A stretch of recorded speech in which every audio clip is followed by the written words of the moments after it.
복습하면서 오늘 넷째인 하도록 할게요. 자, 보시죠.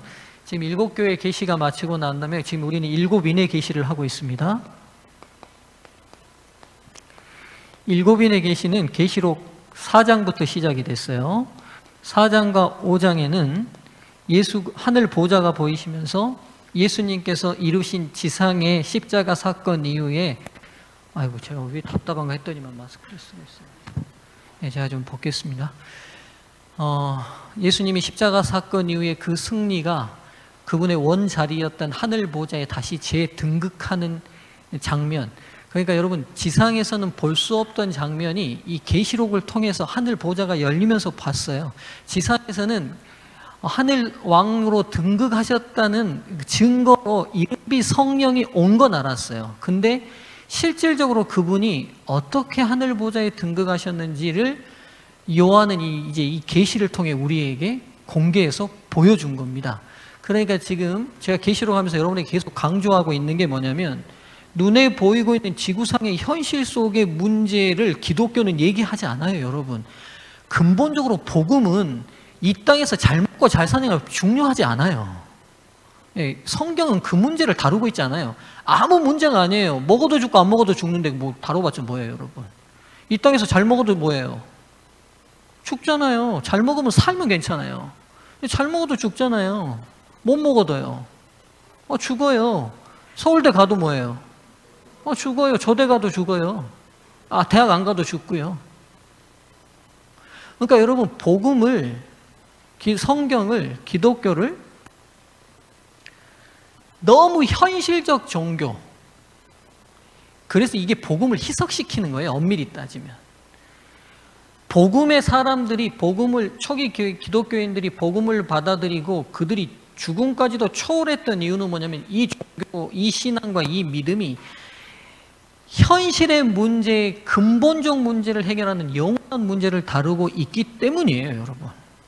근데 지금 이 현재의 한국 기독교뿐만 아니라 우리 많은 기독교인들이 이 아주 근본적인 신앙과 본질을 아주 현실적이고 현세적이고 보이는 종교의 수준으로 낮춰서 보고 있어요. 교회 다니면 잘 된다더라. 교회 다니면 부부가 행복하다더라. 교회 다니면 자식들이 잘 된다더라. 교회 다니면 사업이 잘 된다더라. 죄송한데 절에 다녀도 잘 돼요, 여러분. 예? 절에 다녀도 잘 되니까 지금 불교도들이 이렇게 많은 거 아니에요? 힌두교 다녀도 잘 되니까 힌두교 다 믿는 거 아닙니까? 이슬람교 믿어도 잘 되니까 다 이슬람교 믿는 거 아니에요, 여러분? 여러분, 복음은 근본적으로 눈에 보이는 현재적 문제, 현실적 문제, 이 문제 다루겠다는 게 아닙니다. 왜냐하면 이 문제는 아주 지역적인 문제일 뿐이에요. 오늘 우리가 좋은 차를 타든 안 좋은 차를 타든 걸어 다니든 대중교통을 타든 운명은 다 정해져 있어요. 죄인의 죽음이라는 운명이 다 정해져 있습니다.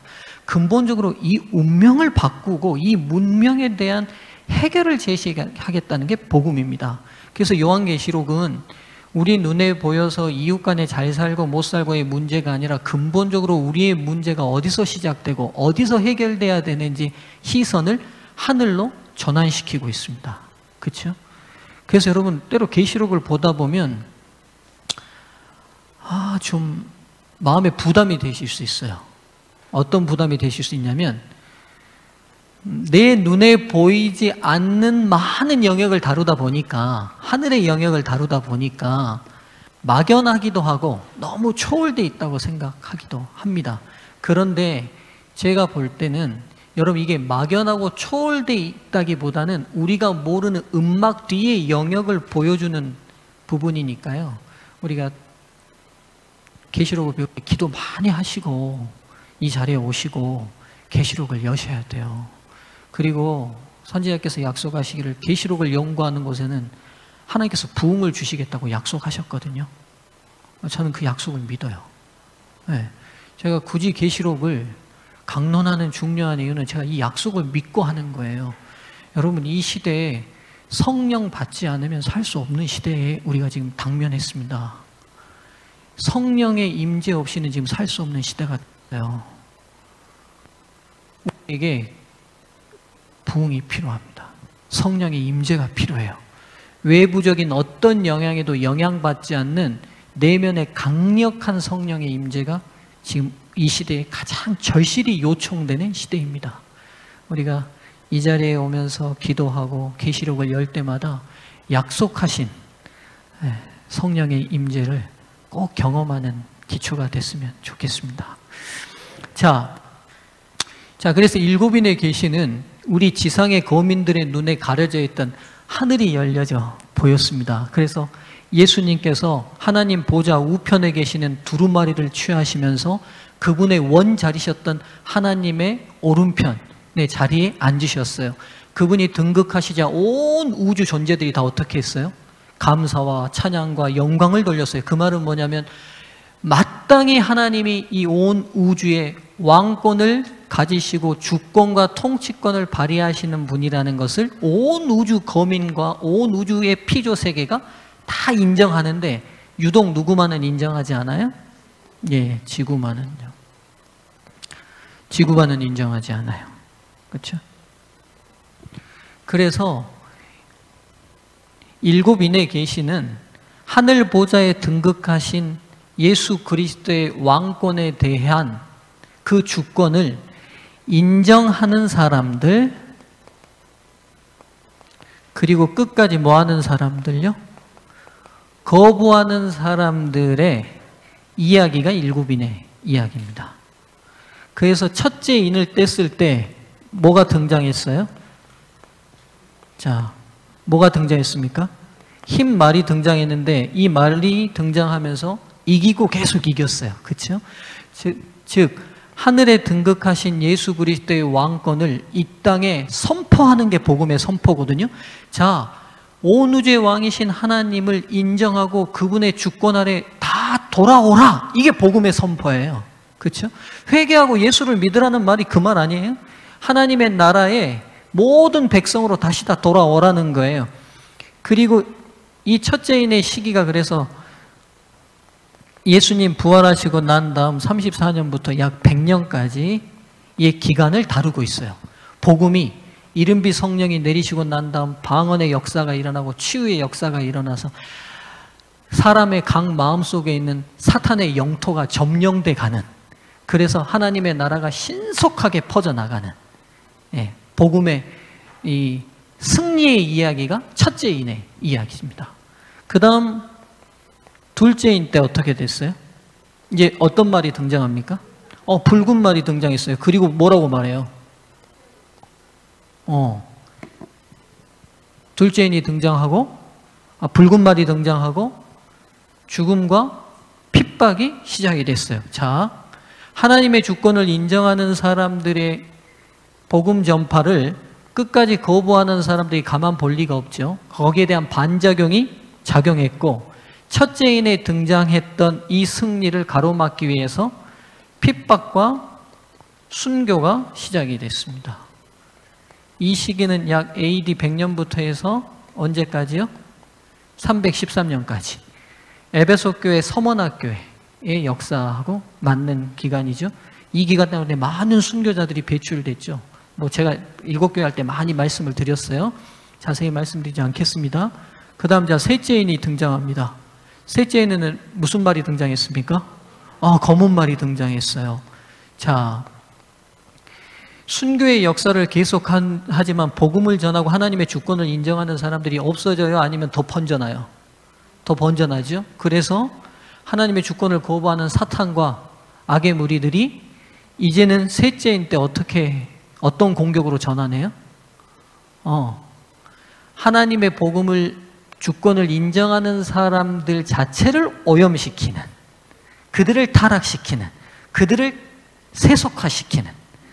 그래서 이 시기가 AD 콘스탄틴 황제가 기독교를 공인한 313년부터 538년까지 이 기간 동안에 핍박받았던 교회가 로마 제국 안에서 인정받는 제도권 안에 종교로 안착하고 세금을 면제해주고 교회가 유산을 증여받을 수 있게 하고, 그러니까 내가 죽으면서 교회에게 내 재산을 물려줄 수 있게 된 거예요. 그러다 보니까 교회가 어떻게 돼요?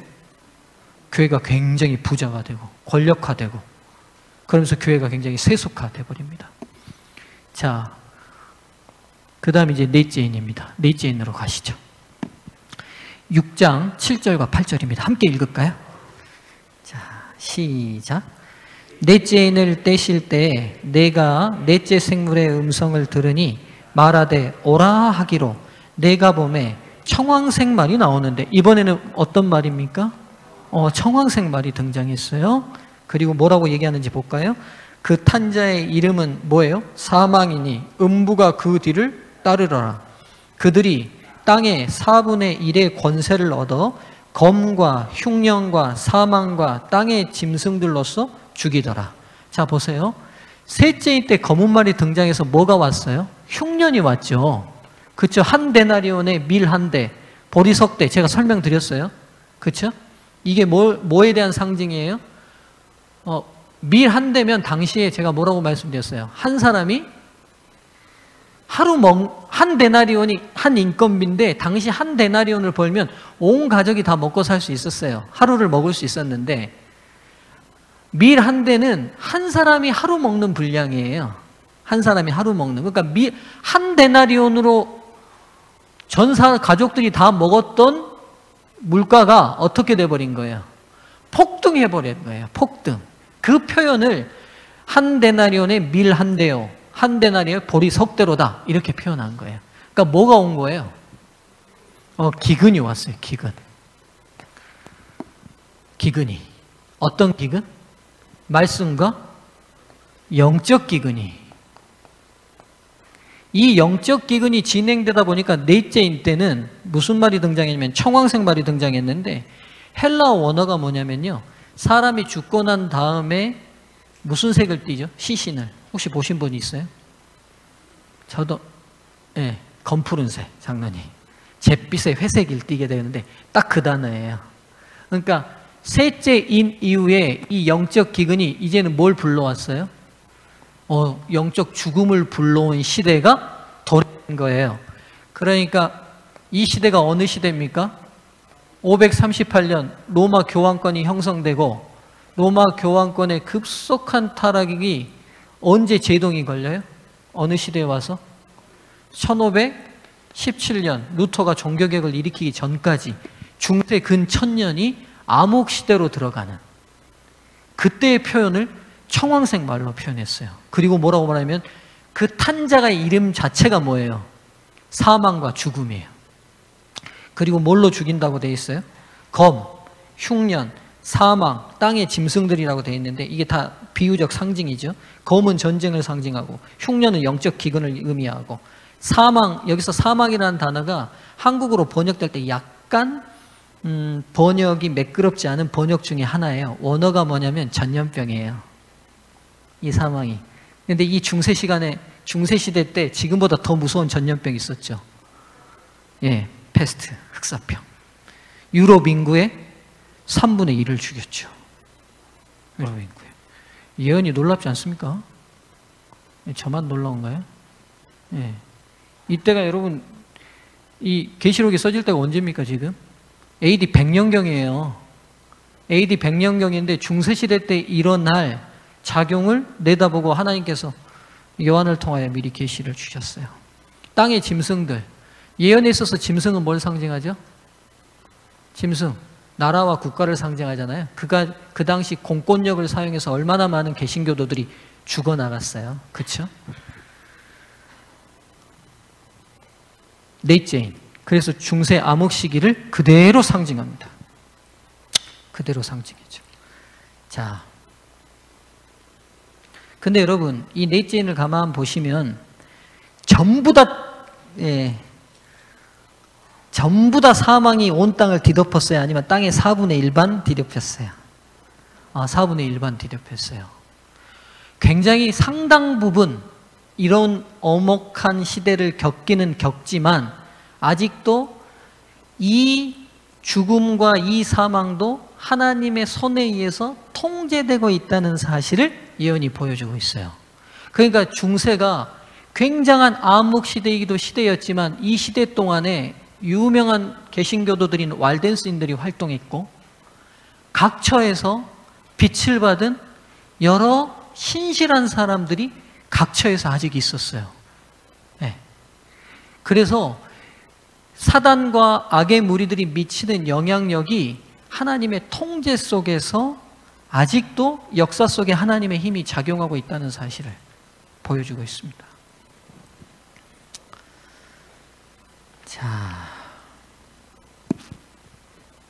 자, 그럼 보시죠. 지금 일곱인 하나님의 주권, 하나님의 왕권이 선포된 하늘 보좌로부터 이 땅의 이 소식을 인정하는, 하나님의 주권을 인정하는 사람들과 끝까지 거부하는 사람들의 작용과 반작용이 이 역사 속에서 내 인으로 나타났어요. 그렇죠? 이해되시죠? 그래서 첫째 인은 복음이 성령, 이른비 성령을 통해서 신속하게 세상에서 전파되고 영적으로 승리하는 역사가, 둘째에는 거기에 대한 반작용으로 핍박과 고난의 역사가, 셋째에는 핍박과 고난이 계속돼도 계속적으로 복음이 증거되니까 셋째에는 복음 자체를 오염시키는 영적 기근의 시대로, 그렇죠? 그 영적 기근이 영적 죽음의 시대로까지 번졌어요. 그러면서 이 하나님의 주권을 거부하는 악의 무리들의 이 잔인한 행동들, 이 반격들을 통해서 많은 귀한 성도들이 이 역사 동안에 어떻게 됐어요? 죽임을 당했죠. 그렇죠? 그럼 여러분, 이렇게 하나님의 주권을 인정하는 사람들이 계속 죽어나가도록 놔두시려고 일곱인을 떼시는 거예요? 아니면 이 공의를 바로 잡으시려고 일곱인을 떼시는 거예요? 전자예요, 후자예요? 그렇죠. 일곱인을 떼시는 이유가 뭐예요? 이 일곱인이 이제 완전히 펴지는 순간 이 땅에서 더 이상 하나님의 주권을 반대하는 모든 사람에 대한 최종적 심판이 결정돼 버리거든요. 그렇죠? 그러니까 이 일곱인을 하나하나 떼가면서 비록 하나님의 백성들이 수없이 역사 속에서 핍박과 고난을 받고 있지만 그 고난에 진행되는 역사는 끝내 필경, 고난으로 끝나고 죽음으로 끝나려고 진행되는 역사가 아니라 어떤 역사예요? 마침내 승리하는 역사로 맞춰지려고 이 고난의 역사가 진행된다는 거예요. 그렇죠?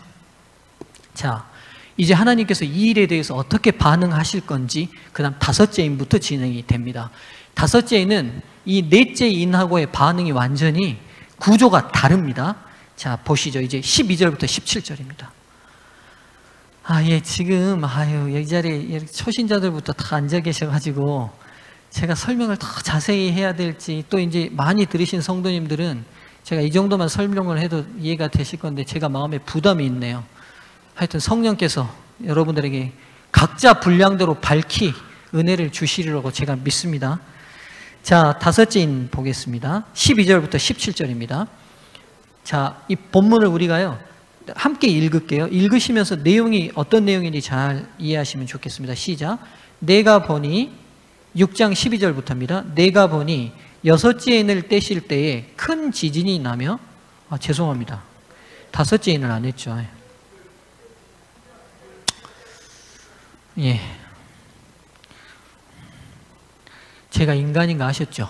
예, 제가 인간입니다. 제가 지극히 부족한 사람입니다. 감사합니다. 6장 9절부터 11절입니다. 다섯째 인 하겠습니다. 다섯째 인을 떼실 때 내가 보니 하나님의 말씀과 그들이 가진 증거로 말미암아 죽임을 당한 영혼들이 제단 아래에 있어 큰 소리로 불러 이르되 거룩하고 참되신 대주제여 땅에 거하는 자들을 심판하여 우리 피를 갚아주지 아니하시기를 어느 때까지 하시려 하나이까 하니. 여기까지만 일단 읽을게요. 여러분, 이 다섯째 인을 딱 뗐더니만 다섯째 인은 그동안 등장했던 말이 아니라 그동안 이 역사 동안에 겪었던 고통받았던 의인들이 어디 아래서 하나님께 호소하고 있어요? 제단 아래서 호소하고 있어요. 여러분, 번제단은 성소에서 무슨 역할을 했어요? 번제단은 양을 잡아서 태우는데 그 양의 피를 어디다가 흘렸어요? 제단에 쏟아 부었잖아요. 그러니까 제단 밑이 늘 피로 흥건했거든요.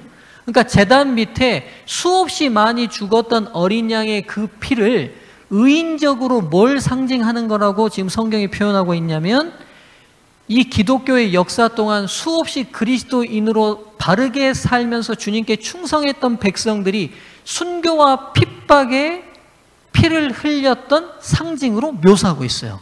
그리고 그들이 지금 하나님께 뭐라고 호소해요?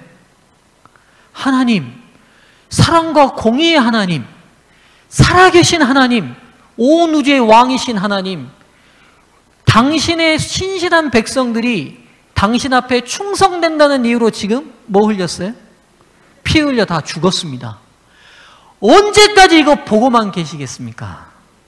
언제 심판하시겠습니까? 그들을 신원해달라는 탄원을 올리고 있는 기도가 다섯째인이에요. 다섯째인이에요. 여기에 대한 예수님의, 하나님의 답이 있습니다. 그 다음 절입니다. 11절 함께 읽을게요. 시작. 각각 그들에게 흰 두루마기를 주시며 이르시되 아직 잠시 동안 쉬구되 그들의 동무 종들과 형제들도 자기처럼 죽임을 당하여 그 수가 차기까지 하라 하시더라. 먼저 여기서 해결해야 될 게, 그러면 여러분 제단 밑에서 진짜 의인들의 피가 이렇게 진짜 실질적으로 호소하고 있어요? 네. 실질적으로 이렇게 죽은 사람이 그 영혼이 그 피 흘린 데서 막 이렇게 호소하고 있어요. 여러분, 우리 전설의 고향 같은 거 옛날에 보면 원한 있는 귀신이 맨날 나타나가지고 막 괴롭히다가 착한 사람이 만나면 제 유골이 어디 있으니 양지 바른 곳에 묻어주십시오 막 이러잖아요. 그럼 이제 그 말 듣고 가서 이제 파보면 거기 뭐가 있어요, 진짜로. 유골이 있죠. 그럼 그 양지 바른 곳에 묻고 나면 전설의 고향 그럼 끝나잖아요. 그럼 그런 얘기 비슷하지 않아요? 여러분, 이게 오해하시면 안 돼요. 성경은 지금 이제 제가 초신자들이 계시니까 자세하게 말씀드리죠. 기독교를 대표적으로 오해하는 것 중에 하나가 뭐냐면, 사람이 죽으면 어떻게 된다? 사람이 죽으면 어떻게 된다? 육신은 썩고 영혼은 나와서 착한 영혼은 어디 가고?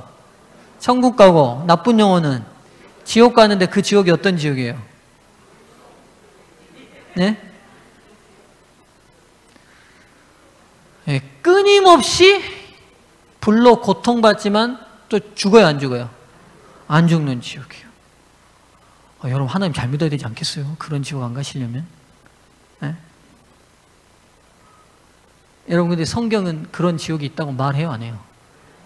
여러분, 이거 하나님을 오해하는 굉장히 큰 문제입니다. 이 영혼 불멸 사상이라고 하는데요, 영혼이 죽지 않는다는 사상인데, 성경은 이런 사상을 말하고 있지 않습니다.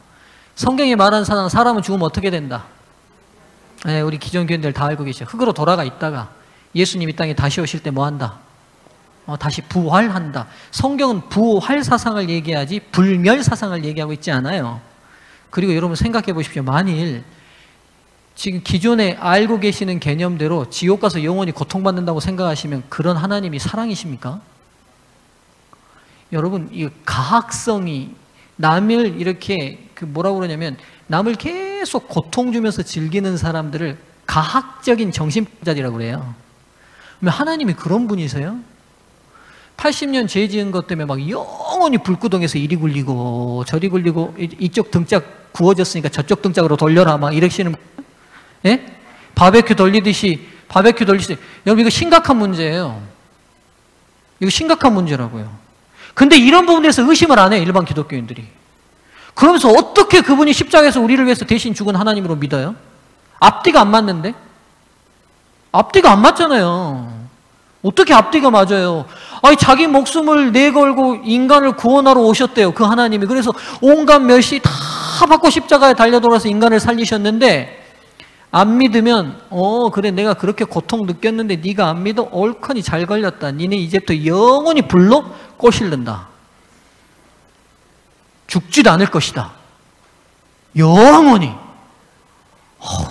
생각만 해도, 네, 생각만 해도 무서운 하나님이에요.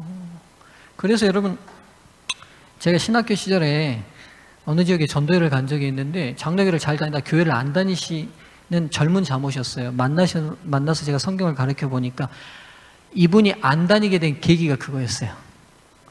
하나님이 사랑이라고 얘기하는데 전도 안 하면 자기 가족들이 불에 가서 고통받는다 막 이런 얘기를 또 하니까 자기는 아무리 생각해도 앞뒤가 안 맞더래요. 사랑이신데 어떻게 그렇게 하실 수 있지? 그래가지고 그 모순이 해결이 안 돼서 교회를 못 가셨어요. 그 다음에 이제 저를 만나고 당신이 하신 의심이 합리적이고 당연한 의심이다. 성경에 하나님은 절대로 그런 분이 아니시고 죽으면 우리가 다 멸망이 없는 건 아니다. 그러나 그 멸망이 고통을 가해서 가학적으로 죽지 않게 하는 고통의 지옥이 아니다. 그분이 침례 결심하고 그날 그 안식일에 침례받았어요. 지금도 어떤 분인가는 이걸로 고민하시는 많은 기독교인이 저는 있으리라고 생각해요. 여러분, 그래서 우리가 지금 당연히 알고 있는 이런 교리들을 정말 잘 정리하셔서 누군가 이런 문제로 해결되지 않고 고민하고 있는 분들에게 잘 전달할 수 있는 하나님의 사랑의 통로가 되시면 좋겠습니다. 예. 그래서 이건 여러분, 성경에는 의인법이 자주 쓰여요. 대표적으로 쓰인 게 창세기 4장 10절이거든요. 한번 보실래요? 여러분 한번 펴보십시오. 창세기 4장 10절입니다. 가인이 아벨을 죽이고 난 다음에 하나님께서 하신 말씀이에요. 아벨에게. 창세기 4장 10절. 자, 읽어볼까요? 이르시되 내가 무엇을 하였느냐? 내 아우의 핏소리가 땅에서부터 내게 호소하느니라. 예. 그러니까 아벨이 죽고 난 다음에 그 피를 흘린 땅이 아벨이 그러면 피와 함께 혼백이 거기 들어가가지고 하나님 제 원수 좀 풀어주세요 이렇게 해서 하나님이 그거 듣고 와가지고 지금 가인에게 한 말이냐는 거예요. 아니란 거예요. 이게 성경 문학, 우리 문학에도 의인법이 쓰이시듯이 성경 문학에도 의인법이 쓰여요. 의인법이에요. 즉 아벨의 고통을 땅에 전가시켜서 그 땅이 대신 호소하는 것으로 빗대서 지금 표현하고 있는 거예요. 지금 이 다섯째인도 마찬가지입니다. 수없이 많이 순교했던 믿음의 선배들께서는 지금 다 어떻게 하고 계세요? 어떻게 계시죠? 다 잠들어 있어요. 흙에. 아시겠어요?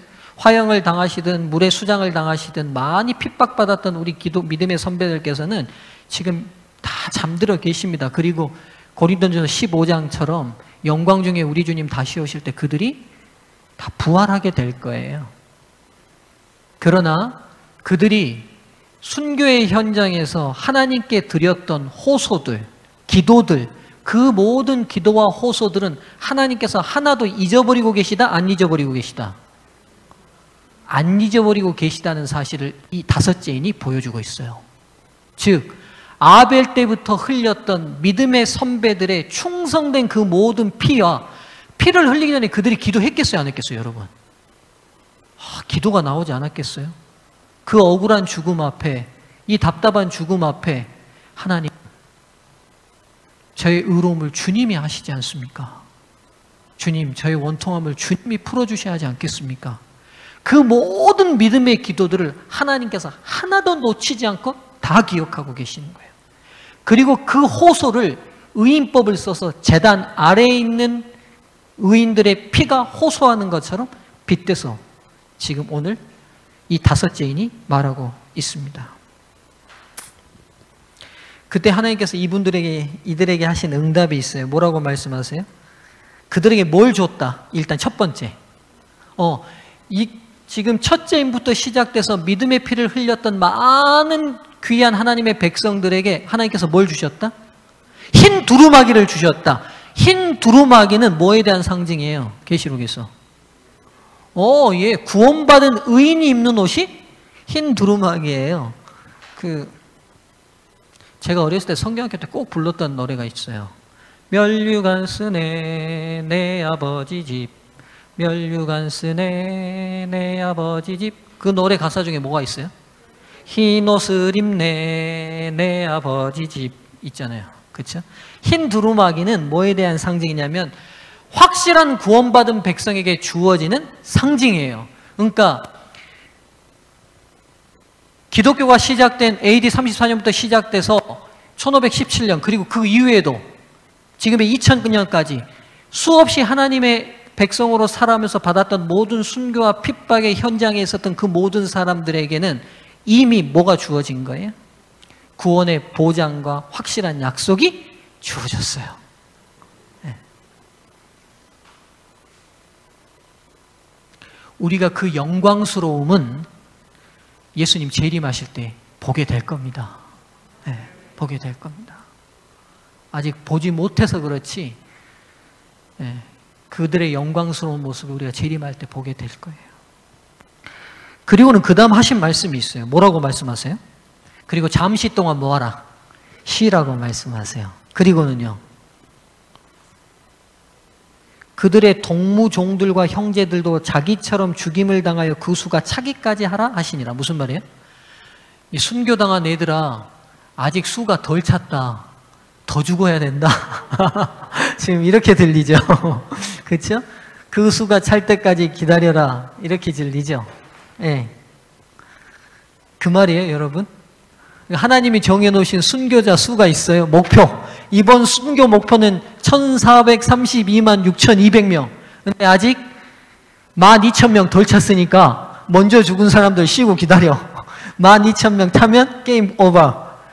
아니죠, 그 말이. 무슨 말이에요? 네. 마지막 재림의 시간까지 또 충성되게 하나님 편에 서는 믿음의 백성들이 있겠어요, 없겠어요? 있죠. 그리고 그들을 향한 핍박과 반대와 고난은 계속돼요, 안 돼요? 재림 때까지. 계속되죠. 하나님이 정해놓은 숫자가 아니라 끝까지 하나님께 충성된 백성들이 주님이 마지막 이 결론을 내시기 전까지는 나온다, 안 나온다? 아, 나온다. 이 말씀이죠. 그렇죠? 그분이 정해놓은 숫자가 있으니까 커트라인 때까지 기다리라는 말이 아니라 마지막 재림의 순간까지 충성된 백성들의 고난은 계속될 것이고 그런 믿음의 백성들이 계속해서 나올 것을 얘기하고 계시죠. 그 믿음의 백성들이 저와 여러분이면 좋겠습니다. 예. 어떻게 순교할 자신이 있으신 분 한번 손 들어보시죠. 예. 예. 제가 괜한 질문을 했습니다. 예. 제가 대학 때 다니는데 제 선배 그 여자 선배가 저한테 어느 날 이렇게 삼육대학에 그 제명 호수가 있잖아요. 우리가 산책 자주 다니는데 이 산책을 쭉 올라가면서 정환아, 너는 혹시 하나님께서 순교의 기회를 주신다면 그때 불을 찬미를 정해놨냐? 이렇게 물었더라고요. 웃을 일이 아니라 굉장히 심각하고 저도 그때 굉장히 심각하게 받아들였어요. 여러분, 우리가 지금 순교 얘기 안 하는 기독교가 돼버렸어요. 근데 엄밀히 말하면 기독교는 피해 종교예요. 여러분, 기독교가 이 지구 반대편까지 오기까지 얼마나 많은 사람이 죽었는지 아세요? 오늘 우리가 이렇게 앉아서 하나님을 아버지라 부를 수 있는 특권을 누리게 하기 위해서 얼마나 수많은 사람들이 피를 흘렸는지 아시냐고요. 말할 수 없는 사람들이 피를 흘렸어요. 근데 그 질문을 딱 봤는데 한 번도 생각 안 해본 질문이에요. 그러고는 자기는 하나님께서 혹 나같이 부족한 사람에게도 순교의 기회를 혹 주신다면 그 순교의 현장에서 불을 찬미를 정해놨다는 거예요. 제가 그때 그래서 심각하게 하나님 안 주시면 좋겠지만 혹여라도 순교의 기회를 주시면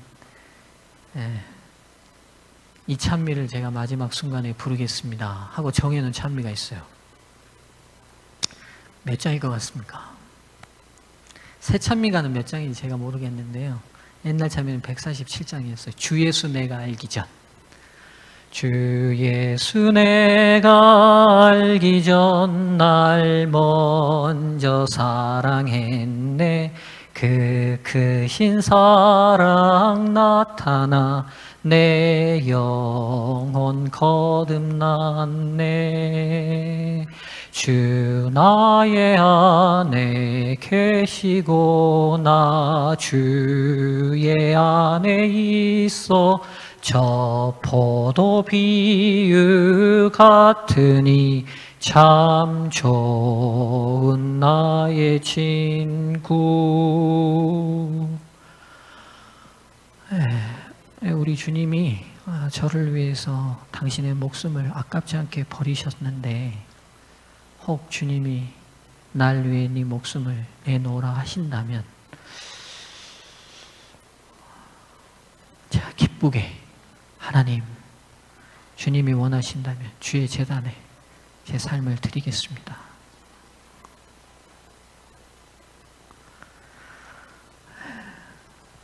여러분 한번 이 문제를 심각하게 생각해 보시면 좋겠습니다. 근데 걱정은 하지 마세요. 아무에게나 순교의 기회를 주시지 않습니다. 제가 볼 때는 저와 여러분에게는 아무도 안 주실 것 같아요. 그러니까 너무 걱정은 하지 마십시오. 나는 죽기 싫은데 아이고 무서워서 어떻게. 예, 그런 분은 이미 명단에 없습니다. 명단에 없어요. 순교는 거룩한 기회고 아무에게나 부여되는 기회가 아닙니다. 순교는 진짜 제가 부른 찬미처럼 그리스도 안에 완전히 감춰진 사람에게 주어지는 특권입니다. 그래서 순교의 현장에 끌려갔던 믿음의 선배들 중에 어느 누구도 죽음을 두려워했던 분은 역사의 기록에 없습니다. 역사의 기록이 없어요. 후스나 제롬의 순교의 현장을 기록한 책들을 읽어보십시오. 살들이 타들어가는 그 순간에 그들의 찬양의 소리가 우리의 귀를 때렸다. 이런 기록들이 나오죠. 그러니까 여러분 제가 볼 때 곧 하나님께서 순교의 기회를 허락하시는 분들은 고통 없는 특권을 허락하시는 것 같아요. 스데반이 돌에 발아 죽을 때 그가 돌에 맞아 죽으면서도 뭐라고 그랬어요? 보라, 예수님께서 하나님 보좌 우편에 서 계신다는 하나님의 하늘의 영광을 열어서 인간적인 고통을 느끼지 못하는 순간으로 그를 이끌어 버리세요. 그러니까 순교의 특권을 누리신 모든 믿음의 선배들은 제가 볼 때 막 고통 타들어가는데 그거 참고 억지로 하신 게 아니라 하나님께서 그에게 마지막 순간 그 고통을 뛰어넘는 은혜로 그를 데리고 들어가신 거예요. 그러니까 특권인 거예요, 여러분. 가스레인지에 손만 놔도 어때요? 아, 뜨겁죠. 뜨겁고 난리 나죠. 근데 온몸이 타들어가는 화형의 현장에서 그들이 찬미를 할 수 있었다? 그건 뭐예요? 육신적 고통을 뛰어넘는 특별한 상황으로 하나님께서 그를 이끌고 들어가신 거잖아요. 그렇죠?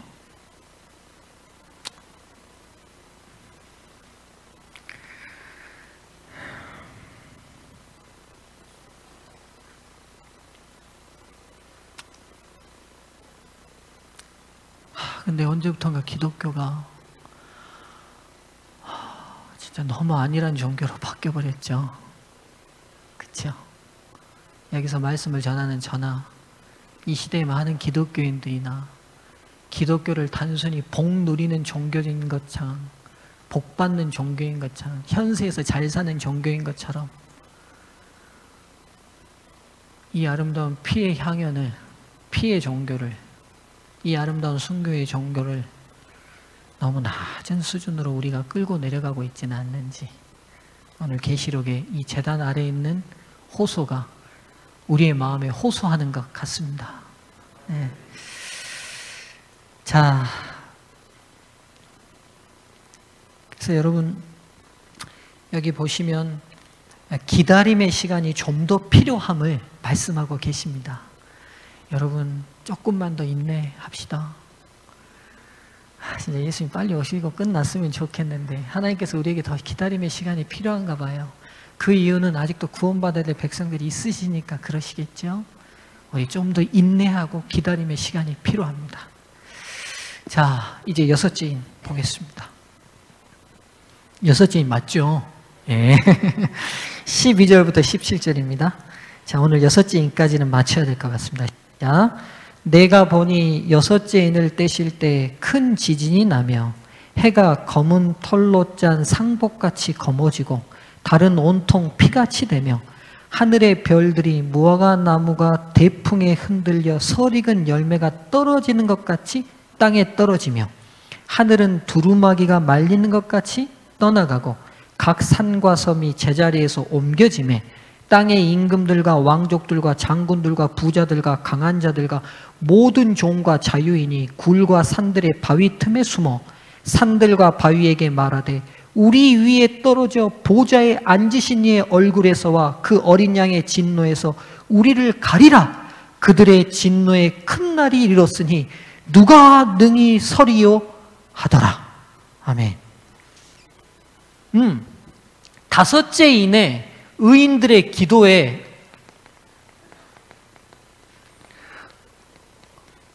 의인들의 탄원에 대한 응답이 여섯째인에서 진행되는 걸 보게 됩니다. 그렇죠? 여기 나오는 모든 사람들이 이 하나님의 진노의 날 누가 서겠냐. 그러니까 지금 이 장면은 그대로 마태이 24장 예수님의 재림 장면이 그대로 현실 속에 일어나는 것을 재현하고 있어요. 그렇죠? 그러니까 어린 양의 진노 앞에 우리가 더 이상 설 수 없는 자기들, 이 악인들이, 그렇죠? 설 수 없는 이 탄원, 탄식이 나오고 있잖아요. 그렇죠? 그리고 온 하늘과 지진, 땅, 하늘, 온통 천연계가 파괴되고 있는 모습들을 보여주고 있습니다.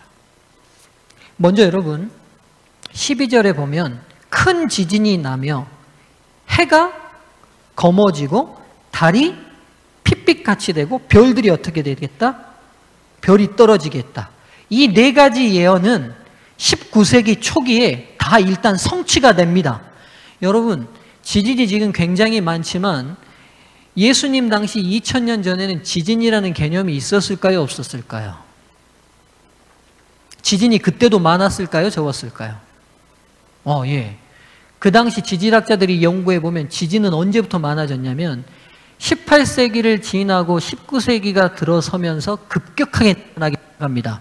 그 기점이 됐던 대지진이 일어나는 해가 1755년 리스본에서 일어난 대지진입니다.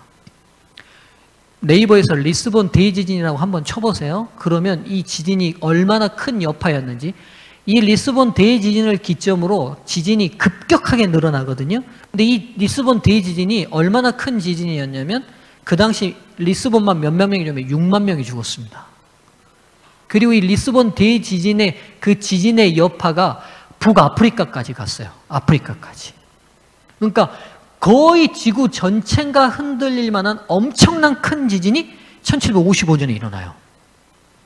그리고 난 다음에 얼마 안 돼서 1780년 5월 19일 날 미국 뉴욕 동부와 뉴 잉글랜드 남부에서 해가 완전히 검어지는 암흑일이 시작됩니다. 여러분 암흑일이라고 네이버 쳐보시면 나와요. 역사에 기록될 만큼 남은 암흑일이었어요. 사람의 식별을 대낮인데 식별이 불가능할 만큼 해가 어두워집니다. 그리고 그날 밤은 달이 완전히 핏빛으로 바뀝니다. 그리고 난 다음에 1833년 11월 13일에는 대서양에서 전체가 볼 수 있을 만한 엄청난 유성우가 떨어집니다. 그러니까 재림의 징조에서 나타난 큰 지진, 별이 흔들리고 해가 어두워지고 달이 어두워진다는 사실이 근 50년 안에 북미 대륙과 유럽에서 일어나요. 그러면서 이 사건을 접하면서 유럽 사람들과 북미 사람들이 이 사건이 왜 이런 엄청난 천재지변이 일어났는가 하고 성경을 연거 찾으면서 이게 뭐와 연결된 걸 찾은 거예요? 마태 24장에서 재림의 징조와 연결된 걸 찾게 된 거예요. 그러면서 유럽 전역과 북미 대륙이 무슨 운동이 일어난 거예요? 재림 운동이 일어난 거예요. 이 사건과 결부돼서.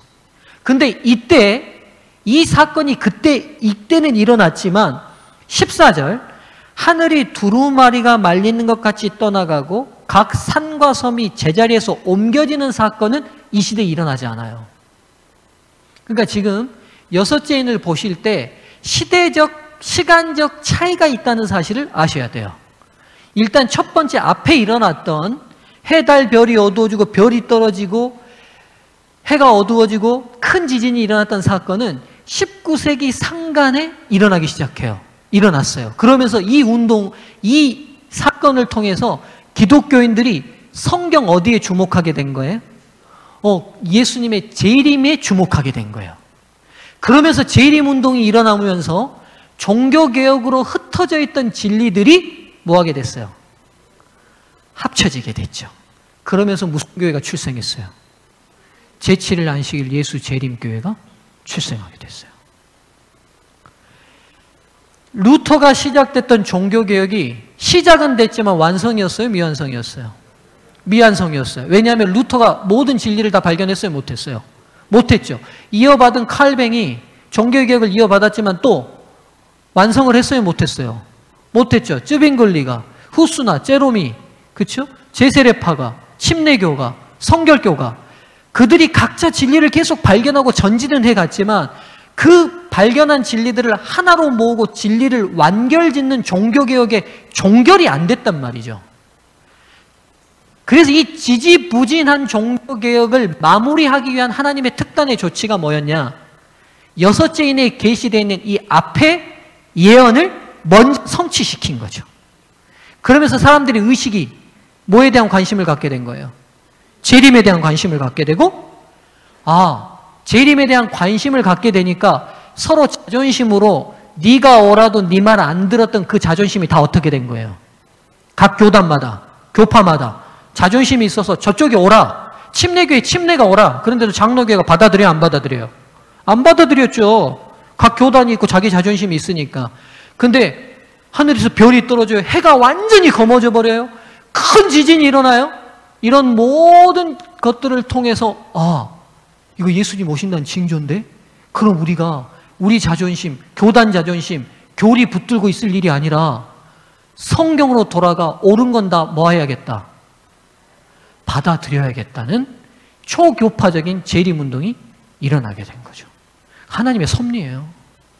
그러면서 흩어져 있었던 종교개혁을 통해 발견은 했지만 완성되지 못했던 미완의 종교개혁이 10세기 이 천재지변을 통하여 완성되면서 출몰한 재림 집단이 저와 여러분이 속한 제7일 안식일 예수 재림교회가 되었습니다.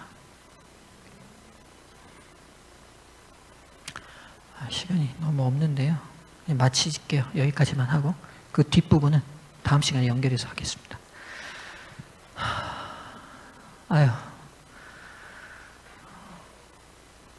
각자 믿음의 분량대로 하나님께서 여러분을 인도하실 겁니다. 혹 좀 이해되지 않는 영역이 있더라도 여러분 기도하시면서 하나님 계시록을 밝게 이해하게 해주시라고 여러분이 마음을 여시고 다가가시면 성령께서 여러분을 밝게 조명시키실 겁니다. 여러분 오늘 이제 우리 5제인, 6제인 앞부분까지 봤습니다. 의인들의 탄원에 대한 하나님의 응답이 6제인에 시작되었습니다. 여러분 기도하면 하나님이 들으십니다. 그리고 응답하십니다. 이 믿음 잊지 않는 안식일 되면 좋겠습니다. 기도하겠습니다. 은혜롭고 자비하신 하나님, 하나님의 주권과 통치권이 하늘에서 이미 선포되었으나 끝까지 사단과 그를 동조하는 악한 세력들이 이 지구에서 이 반역을 이어가고 있습니다. 하나님의 편에 서서 그들에게 순교의 피를 흘렸던 많은 믿음의 조상들이 계시고 오늘 그들이 전한 복음이 오늘 우리 손에까지 들려져 있습니다. 주님, 이 귀한 특권을 가벼이 여기지 않게 도와주십시오. 우리도 그래서 믿음의 귀한 대열에 당당하게 설 수 있는 충성된 그리스도인 되게 도와주시옵소서. 이 안식일 저희와 함께 해주시고 세상이 요란합니다. 그러나 주님 안에 안식과 평화가 있음을 인해 감사합니다. 우리 성도들 세상살이 하며 지치고 힘들고 요란했던 심령 속에 성령님 임재하시고 역사하셔서 이 밤 하늘의 평화를 경험하게 도와주시기를 예수 그리스도의 이름으로 간절히 기도드리옵나이다. 아멘.